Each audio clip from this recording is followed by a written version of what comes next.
Good morning. আজকে আবার চলে এসেছি একটা ছোট্ট ভিডিও নিয়ে। আশা করি তোমাদের ভালো লাগবে, সঙ্গে থাকো।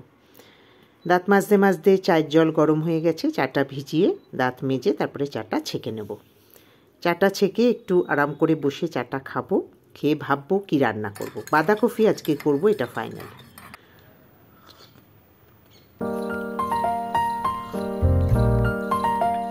এবারে আমার একটু বিছানাপাটি পরিষ্কার করলাম, চাদর চেঞ্জ করলাম, ওয়ার খুঁজে পাচ্ছি না। এইটার মধ্যে একদম ডাম্প হয়ে রয়েছে জিনিসে, এগুলো একটু শর্ট আউট করব। সব গুছিয়ে ফেলে এরম পোটলা করে করে আলাদা করে রাখলাম, ছেলের আমার সব আলাদা আলাদা, যেগুলো এখন আর ইউজ করব না। আর এই যে আলমারিটা গুছিয়ে ফেললাম, এবার যাব রান্নার দিকে। চাউমিন বানাবো আজকে ব্রেকফাস্টে।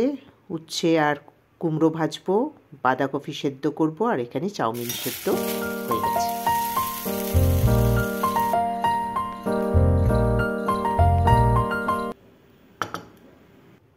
খেয়ে নিই চাউমিনটা।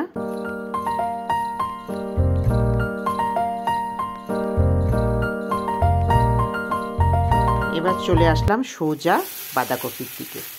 বাঁধাকপি মাছের মাথা দিয়ে করব আজকে, ঠিকই করে নিয়েছিলাম, অলরেডি করে ফেলেছি। এরপরে ডাল আর উচ্ছে আর কুমড়োটা ভেজে নেব, ব্যাস তাহলেই হয়ে যাবে। চলো, এই যে বাঁধাকপি, উচ্ছে, কুমড়ো ভাজা, ডাল আর কালকের ওর মাছের ঝোল রেখে দিয়েছিলাম, বাঁধাকপি খাবে না বলে। এই যে পাঁপড়ও ভেজে নিয়েছি। ভালো লাগলে অবশ্যই একটু লাইক করে দিও প্লিজ।